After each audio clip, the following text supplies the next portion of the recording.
Hello and welcome back to the Beatdown Bandits podcast. I am Colin and this is season 4, episode 4 of the podcast. Welcome back, or hey, if it's your first time, hey, welcome to the podcast. I'm happy to have you, whether you're watching on YouTube or you're listening on Spotify or Apple Podcasts or whatever, wherever you get your podcasts. This is pretty much there. So hopefully it is. I think I set that up correctly. I definitely get people from all over the place and stuff still just listening, and that's awesome. I do have a lot of edited things on. If you watch on YouTube, you unfortunately get to see my face. Whether that's good or bad is probably unfortunate. So but there is that option. And probably in this video, I'm probably just going to throw a bunch of like clips, like just Apex clips in here. Is probably just all it's going to be. Probably just all out, just full gameplay. I don't even know. So, but today we're doing something a little different. Probably 70% of my podcasts revolve around Apex. And then others just revolving around media and fun things and random interviews here and there, and just talking with my friends or whatever. But today we're going to go through some kind of tips and tricks, mostly designed around newer players, and recommendations for newer players.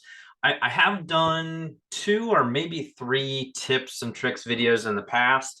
I think at least 1, if not 2 of those were designed to just be goofy anyway. I know I've done 1 series, so I think I've done 3 in the past, but those were really designed for my YouTube channel and not designed for the straight up podcast. So one of those was not to be taken serious at all.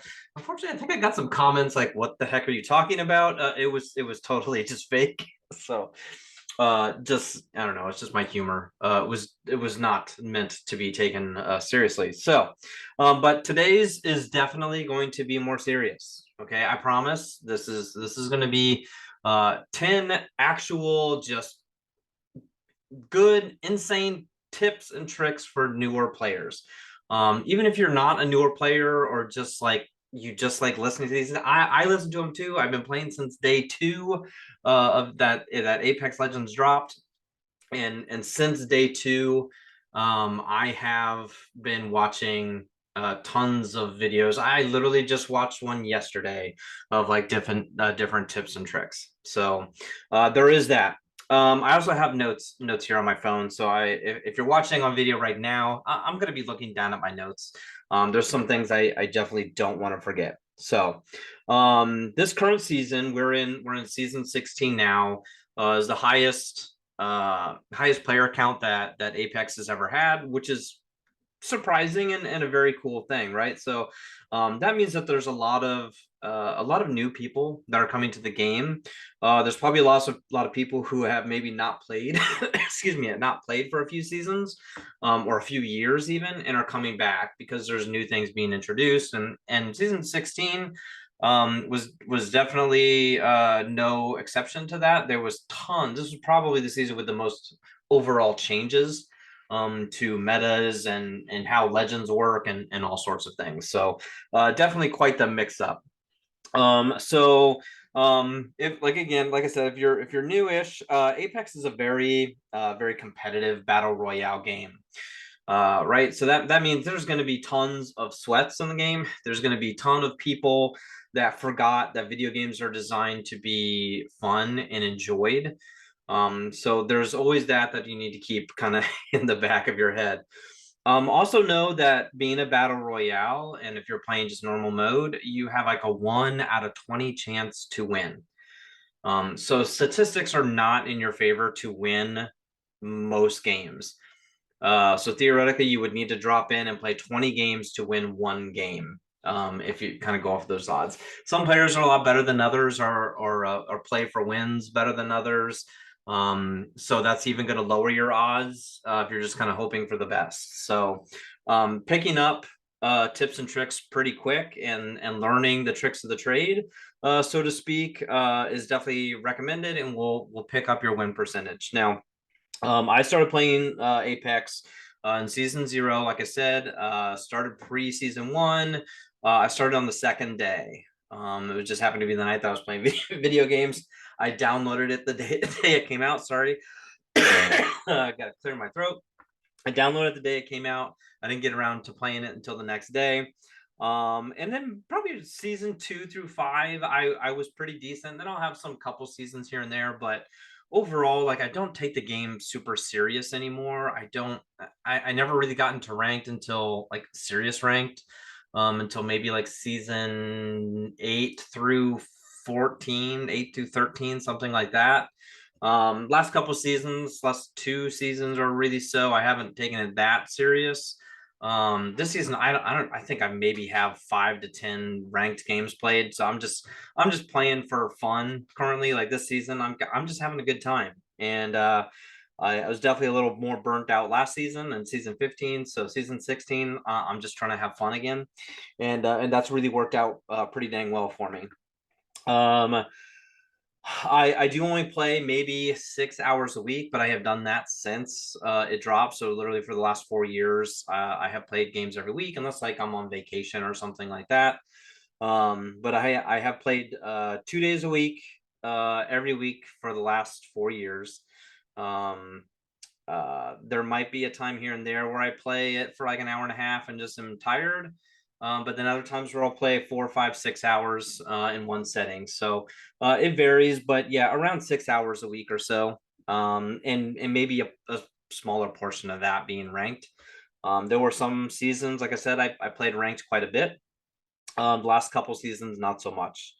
I've definitely been trying out new things, new strategies, fun ways to play, and just kind of having fun with that. If you're familiar with my YouTube channels, I don't know, a chunk of my videos are designed around just like goofy things, trying to win in different ways and trolling people, things like that. Those are the times when I have like the most fun in Apex.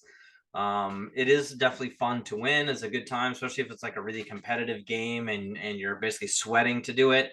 Those are fun, but I'm getting older, so my reaction times are not quite what they used to be, things like that. So I can't compete with the 18, 19, 20-year olds hopped up on Red Bull all the time. So that's kind of where I am. So again, I wanted to kind of jump into this a little bit. I did also recently kind of go through some coaching, and not like live coaching. It was more or less like this is an ex-pro player that went through a lot of my VODs for me and watched a bunch of my YouTube videos, like the videos that kind of handpicked of like these are just full gameplays, and went through and did some coaching.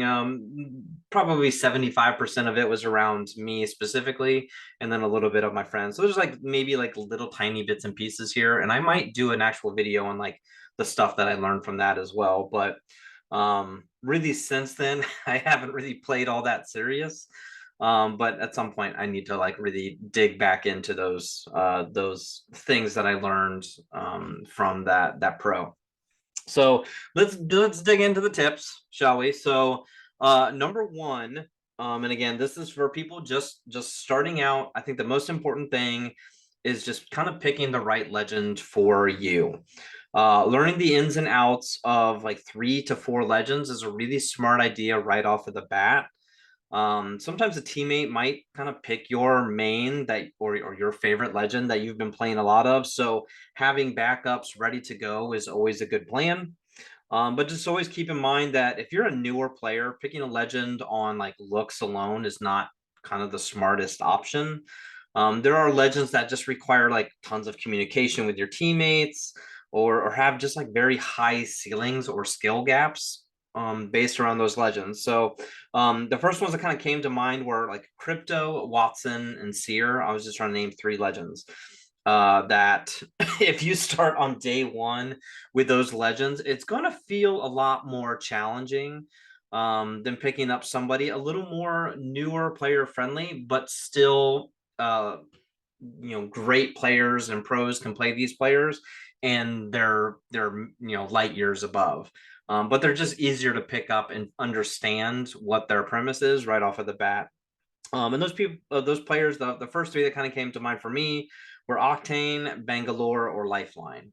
There are three hard to kind of screw up. And again, for like the lifeline ones, though, I added a little bullet point here, and that's assuming you know that lifeline is designed around reviving and healing cough, cough, lifeline players. There's a lot of lifeline players that like to just walk over knocked teammates for some reason and don't just, it's so easy to revive. I don't know. I don't get it. So anyway, if you pick lifeline, the medic is a very common pick for people who don't understand like what all the legends do. They see, oh, there's a medic, I'll do that because I think I can heal.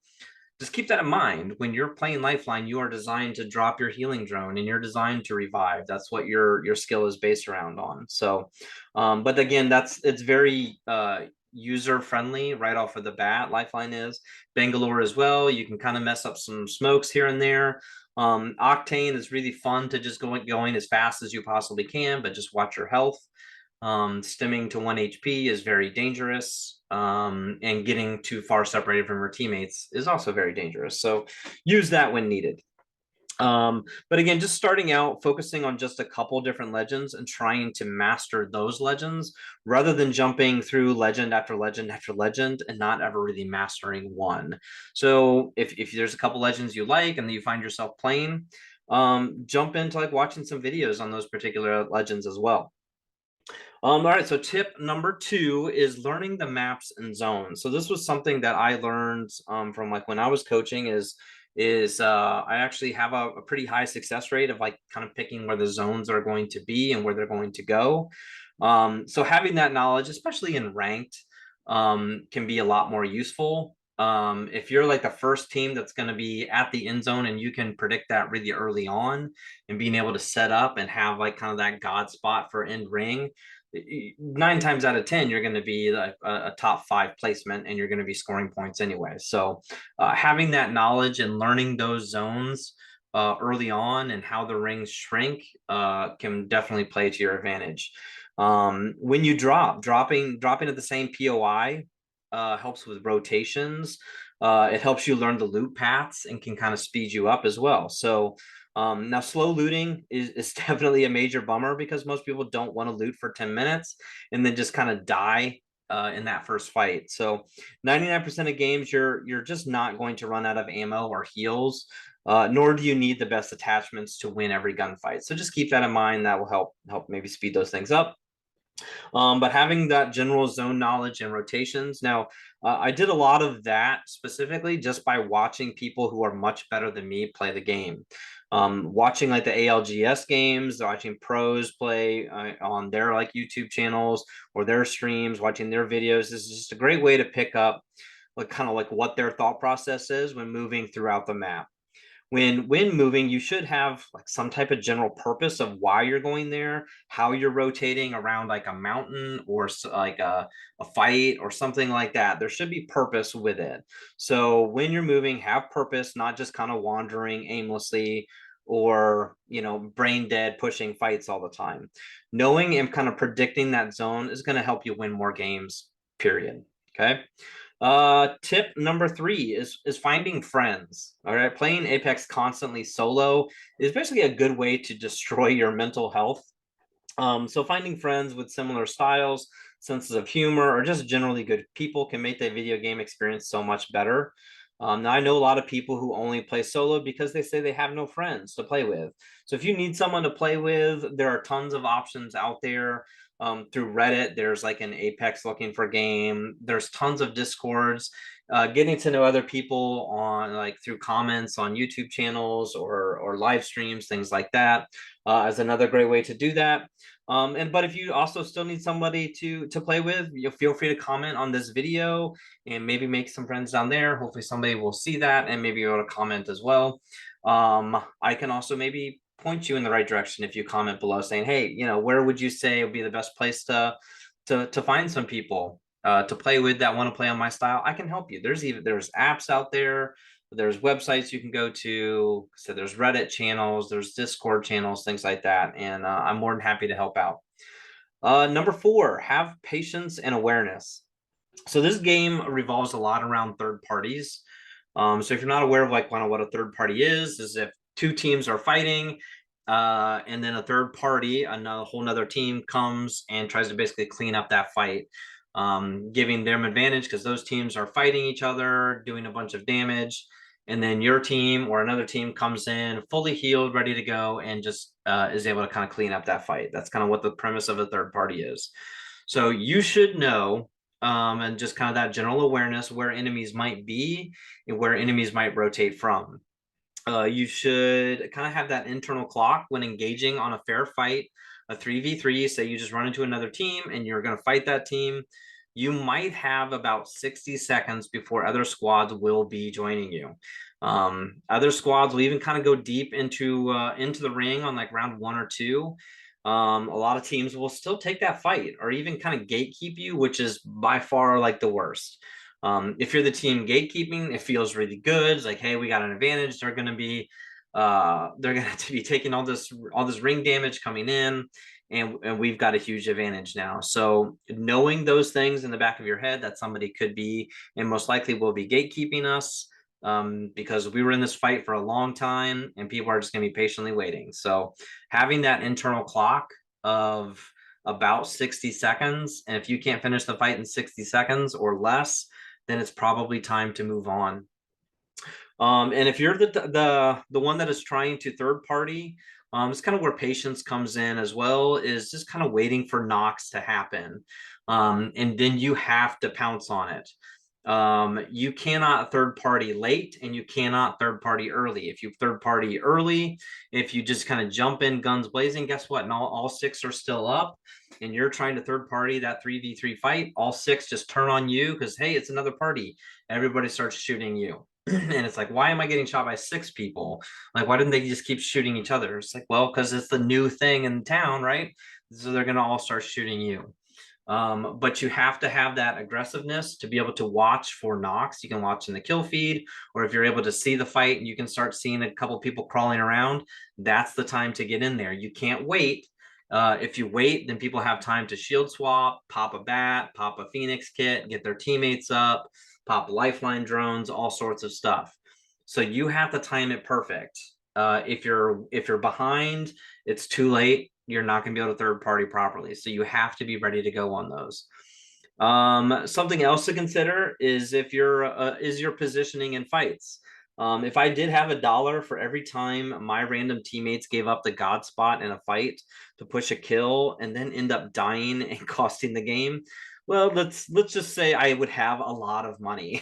So keep that high ground. Okay, there is a reason it's successful. There's a reason it's like a legit war tactic. Giving up Godspot or high ground, the prime positioning for a single kill, only to end up costing the game is just simply dumb. There's no other way to put it. It is dumb to jump down on top of people fighting and for you to get killed, right? Always be aware of when you and your team have the advantage, either in position or numbers, and then take advantage of it. Giving up the advantage makes no sense. Like I said, it's simply dumb. Okay, don't do it. All right, another part of patience is trying to move as a team. I get killed a lot more with 3 people holding hands than 1v1 gunfights.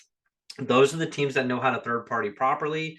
I'll be in the middle of a fight or whatever, and I just knock somebody or kill a team. I'm like, finally, and then boom, 3 people come, flying in to the fight, and all 3 are shooting at me at once. And I'm looking at like the spectator, and they're all standing right on top of each other because they know how to third party. They're not separated. They don't have one person dragging behind. They're all 3 ready to pounce when they start seeing those knocks and kills. That's what that patience is. So if your team can be that team that is hand holding, that's kind of the dream. But this takes a lot of coordination and a lot of communication. So you have to be coordinated and on time with your team. There is also a time and place for looting, but the faster and more efficient you are will make you a better teammate and a better player overall. One other small part of that is on drop. Don't walk the same loot path as your teammates. Stay close in case of a fight, but don't loot the same floors and bins on drop. It's a good way to basically piss off a teammate and then let them go on a fight with no guns or ammo. It happens to me constantly. It happens to all sorts of other people. If you are not the jump master, it is your duty to scout and land off of the jump master so you aren't splitting the small amount of loot that you have in half. Okay, so that's a whole nother whole nother part of that. Okay, number 5, pings and just kind of general communication. The nice thing with like Apex is of all the battle royales, Apex kind of introduced the whole ping system as like the main form of communication within the game. Now I'm a pretty overall like introverted person, so the odds of me kind of speaking to a ransom is very slim to none. With the introduction of the ping communications in Apex, it changed everything for me, where I could ping on everything I wanted to do. So learning that whole ping wheel and that ping system, there are tons of things in there that most people rarely use or just never hear. Something like attacking here. So there's the option real quick ping of like pinging an enemy, but that may mean just like FYI, there's enemies here, not necessarily I'm going to attack those people. So using the option of enemies here and then pinging attacking here is a great way to communicate to your team that you're moving and you're going to fight if you don't want to use an actual mic, which is perfectly fine. So just being good and knowledgeable on the pings is extremely vital. Knowing like, okay, I'm going to ping that I'm looting here. Like I just need to loot a little bit more. I'm going to loot this building. I'm defending here. I do that all the time when it's like maybe 3 or 4 squads left and we're getting to like end ring, and I'm going to say defending here, which is, that type of God spot, high ground, behind good cover, a particular building, something like that. I always ping that I am defending here. I don't know if most people hear it, but those are the things that people I think need to start listening to a little bit better. So learning those systems is very helpful. And then pinging when leaving. Again, yeah, pinging when defending enemies, things like that. And then don't do it as a form of spam. Don't spam ping. All you're going to do is just get your teammates killed because they're not going to be able to hear the enemies. And if you want to use actual comms and use an open mic, that's cool. I have no problem with that. However, most people appreciate the call outs and the comms. So, but they need to be like quick and concise and not just constant talking, hearing, things like that, or coming off. And this is like the person you don't want to be in video games or in Apex in general, is not using comms until the second you are knocked or died and you want to blame somebody else for your bad decisions. Remember, you are responsible for your decisions that you make in the game, not anybody else. So if you die, blame yourself and think inwards what you could have done better. And also be very mindful of like background noise that you may have if you just sit on an open mic jumping into a game. If I, me personally, and I think probably most others do this, but myself included, I will pretty much instantly mute teammates, even if one has an open mic at the legend selection screen. If I hear like TVs in the background, music playing, people talking in the background, things like that, I'm just going to instantly mute teammates because that's an option right on the legend selection screen. I just hit the button to mute everybody, and then I don't have to hear it. I don't want to listen to horrible music in the background or somebody's girlfriend yelling at them. I don't want to hear it. I don't want to hear the news in the background or whatever. So be mindful when you have an open mic of the noise around you. Just mute yourself if that's the thing. So number 6, fighting. Don't take. I like this. Don't take every fight, but don't be afraid to take fights. And anytime your team gets knocked, you need to be there ready to go. And we kind of already talked about that in the way of like third parties a little bit, but this is in the sense that your team is doing the fighting and your team gets the knock. You need to be ready to jump in and not be so far behind. You need to be ready to take action and help out. These are very simple basics for fighting, but they're enough to get you out of gold ranked if that's your thing and that's the thing you want to do. That will get you into platinum, get you if you're hard stuck gold. That just knowing those things, not taking every dumb fight, but not being afraid to take fights. That is going to be enough to get you into plat. Bailing on fights, like I said earlier, is perfectly fine. The end game in Apex is to win, to be that number one out of 20 teams. So sacrificing yourself to get a knock or finish a kill, so you can say that you got a kill in that game, does not help win the game. So pulling back when you're outnumbered, you need to heal, or just recognize that this is not a winnable fight for you or your team is great knowledge to have. But communicating to your team, like, I got to pull back and heal, something like that, is important. There's just been way too many times where a teammate has just totally bailed, and I have no idea what's happening. And I realized finally, like, I'm fighting 1v2, 1v3, 2v3, things like that. And I meanwhile have a teammate that's just gone. So having those communications, and again, don't be afraid to fight. There's so many times also where I've been in an intense fight and then died and then got thirsted, and then I'm spectating my teammate who is just hiding in a corner somewhere.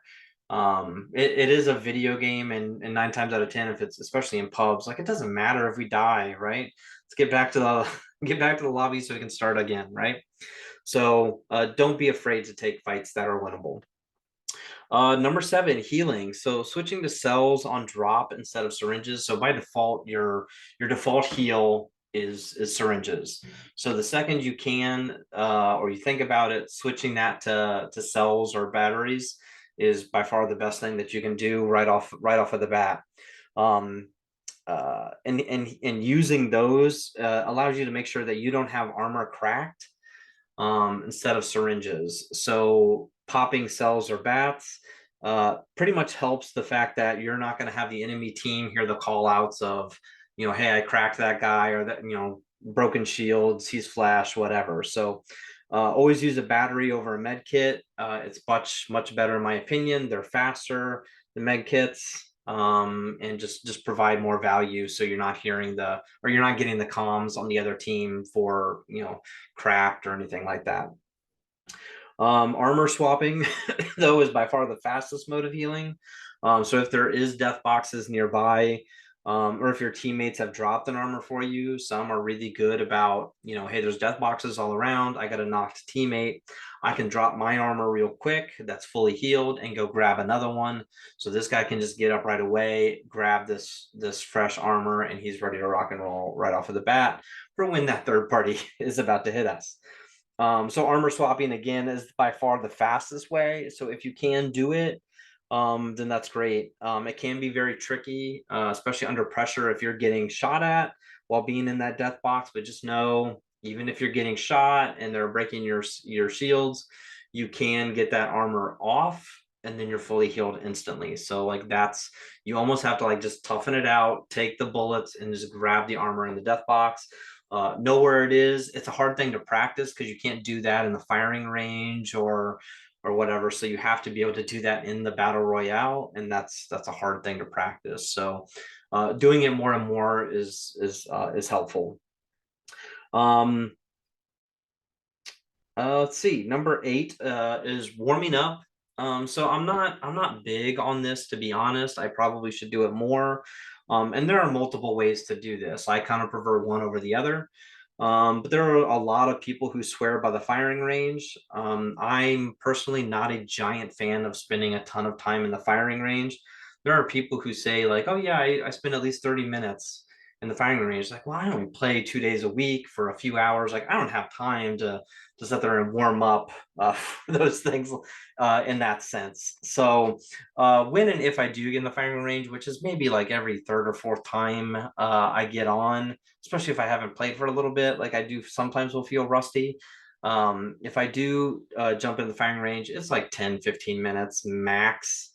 And that's it. But there are people who spend tons of times warming up their hands, get recoil timing, all this stuff, and it gives you all that without the pressure of being killed in a game. So I definitely understand the purpose of the firing range and how beneficial it can be. I just don't have the time, so I prefer not to. There are other options, which I'm going to share now, is trying other modes outside of the regular battle royale. Currently, there is mixtape, which kind of rotates between team deathmatch, gun run, and control, all of which allow you to try different strategies, guns, legends, and allow you to shoot and respawn with little to no downtime. So you just respawn and you can try different, different guns, different loadouts, things like that. There are also great LTMs that drop seasonally, which are great, fun options with no pressure. So I always recommend those as a great way to warm up. Number 9, movement. So putting your gun away when running makes you faster. It's a very simple, easy thing to do, and you see a lot of players, and I still see a lot of players not doing it. So I always recommend, put your gun away. If I'm spectating a teammate, like one of my friends, I'll remind them, hey, put your gun away. You got to run. You got to, get away from the ring, something like that. You got to rotate faster. Putting that gun away makes you do that. Some people are afraid to not have it out. They're thinking, if I run into somebody and I don't have my gun out, that's going to cause a problem. So the guns come up super fast, so you just have to be a little more like have good reactions. Like when you see somebody, then pull the gun out. But being able to outrun your teammates, or outrun your enemies with the gun away is definitely a lot more useful than having it out and being slower than your enemies. So you don't want them gaining on you. And then the kind of the second part of that is adding slide jumping. If you're like making a big rotation and you're running from point A to point B from a whole nother POI, is running a few steps and then sliding and jumping while doing it. So just real quick, slide jump, slide jump. There's a lot of people who go off of like 3 left hands. When you see that third left hand, then do it. I just do it off like after a few seconds. I mean, it's pretty easy in your head. Once you start doing it, you don't need to count anymore. You just know the timing, how to slide jump. Getting an elite controller, something with paddles, allows, assuming you are a controller player, that is, an elite controller allows paddles to be back there where you don't have to use the buttons, and it makes those a little bit better. Also assists in fighting to be able to crouch spam a little bit more. Just make sure you're a little bit harder of a target and a little more distracting to hit stuff. So yeah. I definitely recommend slide jumping, adding any movement tech in. I mean, you can start adding in like wall bounces and things like that, and strafes and super strafes and all this stuff. There's all sorts of different tech that you can learn. But starting off for a newer player, just simply putting your gun away when rotating between 2 different POIs is definitely the priority. And then start adding in the slide jumping when running. That will speed you up and definitely make you faster. And then finally, number 10 is just simply trying your best to have good vibes, and very positive vibes within your team. Very positive attitudes in the game where you are just constantly getting demolished and sweating on is a huge challenge. I've talked about this with the teammates that I play with here recently, and we've talked about just how sweaty things are. Skill-based matchmaking may definitely be getting tweaked in the wrong direction, where if we have one decent game or get a win, then we're just screwed for the rest of the night. None of us are master or pred level, but pretty much every game, even if we've had like 5, 6, 7 bad games in a row, we're still getting triple stack preds in our game or masters. And it's really frustrating as people who, especially my buddy Matt and I, who, we're grown men, we're adults, we have full-time jobs, we're working a lot of hours, we have spouses, I have kids. I'm taking my kids to sporting events and all this other stuff and practices, and so I have very limited time to be able to set and grind and play, and then getting sweated on by 20-year-olds who have nothing to do with their time other than play 9-10 hours a day is really difficult for that dad who just wants to be able to chill and vibe and play some video games and have fun and use it as stress relief. So when it becomes more and more stressful, it's a pain in the butt. So the more positive you can stay with it is great. It is a challenge for me myself because I want to be good. I know we can be good. So I can get frustrated when like we should have been able to do this better. We're not learning from our mistakes, things like that. Like that's when I get frustrated. And but you just got to get back to the lobby and ready up again, and then just go with the next one with better vibes. So just remember that, overall, this is a game. You should be enjoying yourself. So finding positives or being able to laugh when you die is a very great thing. Ignoring rage monster randoms is always a good idea as well. And the nice thing is there is that mute teammates option. There is a mute pings option. All right. So you can just turn off that ability. You can unfill teammates. So if you're like, I don't want to deal with people, you can set it to duos or trios and just check the box of I want to launch solo.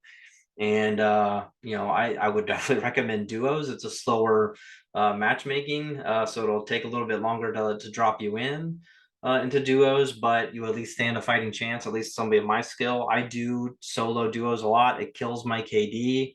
My KD is awful this season because anytime I'm warming up or my friends aren't on yet, I do solo no fill and play a few games sometimes, and it tends to wreck my KD, but I feel like it improves my skill. You just have to deal with just getting obliterated for a bit and teabagged when people think that they're better than you, even though you're outnumbered.